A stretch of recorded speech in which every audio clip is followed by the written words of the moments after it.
Can you reverse your camera on? Yeah, here we go. Oh, there it is. Yeah, okay. Carl. That looks. Yeah, so Carl looks great. Carl looks awesome. Carl looks...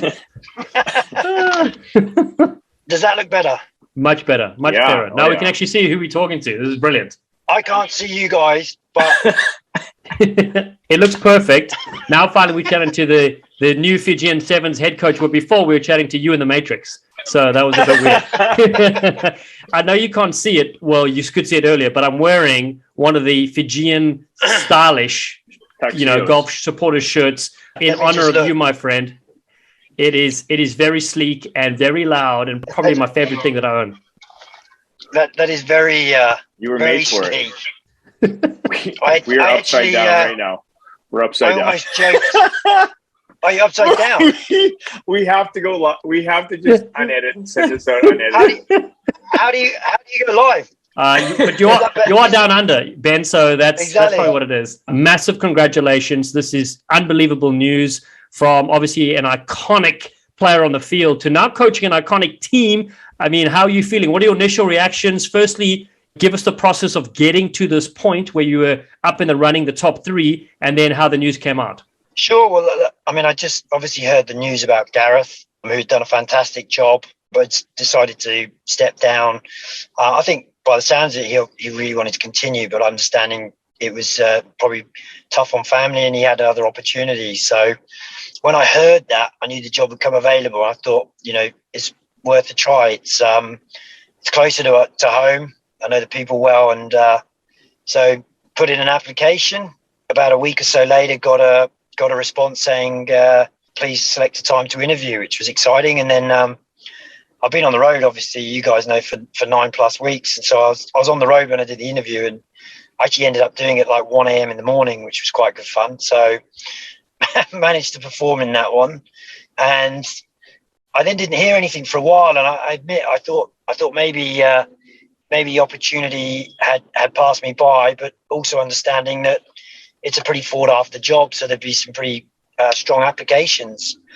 And then call came through to take it slightly further. And then just over a week ago now, I had confirmation that I'd been given the role, which, to be honest with you, is huge.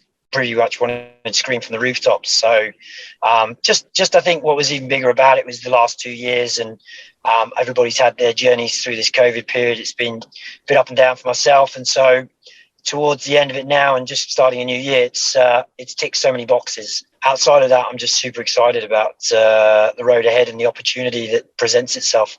Ben, can you talk about just what you were, in the lead up over the last year? Like, I think less than a year ago, you were in a suit and tie, sitting at a desk and pondering whether you should go all in to pursue your coaching dreams. And less than a year later, you're the man.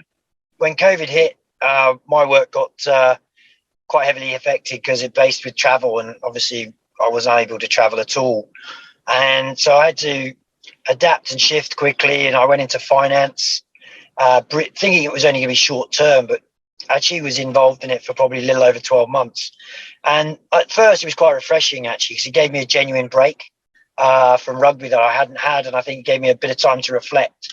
But at the same time, it also made me realise that it wasn't something that I wanted to pursue, and kind of reignited that flame and that love that I had for the game, and kind of helped me, I guess, really identify with the purpose around why I enjoyed coaching and what I wanted to do in that space. So I stopped that, and then been working hard over the last probably 6 to 8 months to develop further opportunity. And then knowing that the Olympics was over, there may be some shifts in positions, and that was a time to really go for it. And that's where I find myself today. I applied actually for a number of roles that came up.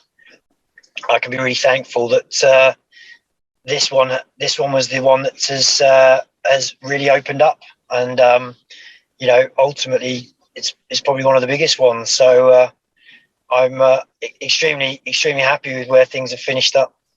Yeah, Ben, I got your application to be the co-host with myself on the Rugby Hive, and it was a bit awkward, but I just left that email alone. But listen, I do want to say, as you said, you were amongst some brilliant candidates as well. Asia Kalinisau, Wasali Sarevi, who you've obviously gone head to head against back on the field back in the day. So, what did the Ben Gollings interview look like? If you can give us a snippet of, what kind of vision did you portray that you would bring to the role for the head coach job? Good question. I think really one of the big ones for me was, I think, the kind of connectivity I already have with a lot of ex-players and folk within Fiji. And so I think that for me, there's quite a good understanding around what island culture is about. Obviously, you've still got a lot to learn, but I think identifying there was really important.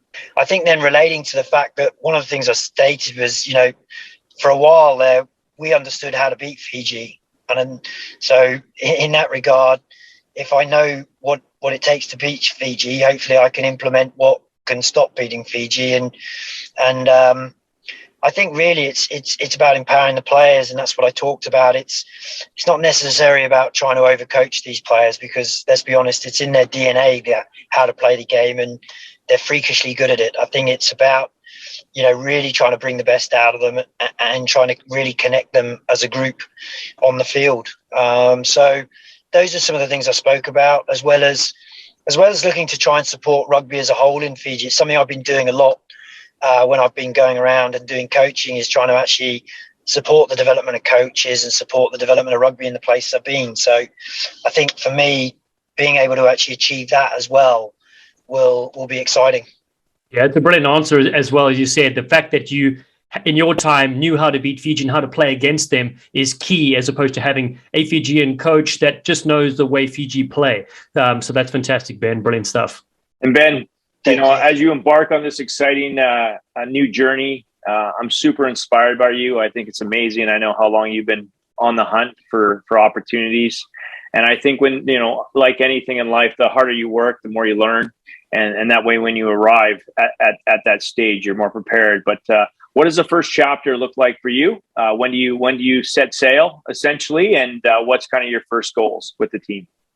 Sure. Yeah, I think just on that, Robert, I think patience is a virtue. I have been really wanting this opportunity, and I've been patient with it. And I think it's come at a time in my life which is probably the best time it could have come at. So from that part of it, I'm thankful that with this timing. And then looking ahead now, looking to probably be in Fiji by about the 5th of January, just before they have a Super Sevens tournament, which would be my first opportunity to see a number of the players running around in Fiji and just give myself an understanding of the game there. And then it'll be managing through the first 2 tournaments in Malaga and Seville.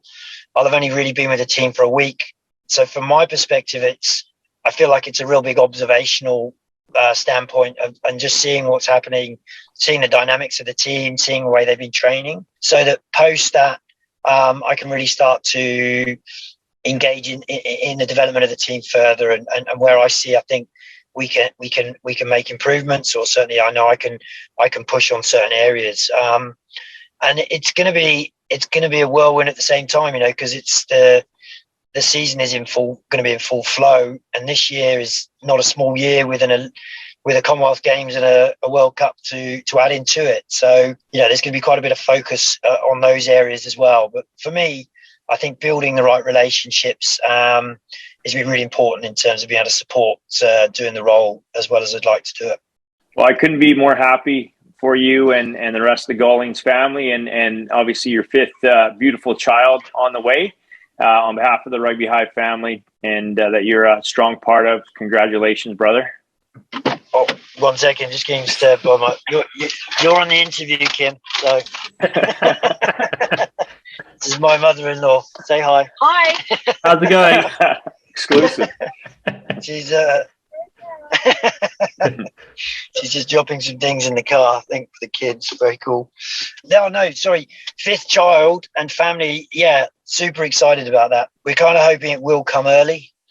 Obviously, nature takes its course, so you never quite know. But super proud of my wife and how she's handling it, and then also the support she's been been giving in for myself, really, in terms of being able to take on this opportunity and make the most of it. Yeah, what a big family. A lot of responsibilities you have at home as well.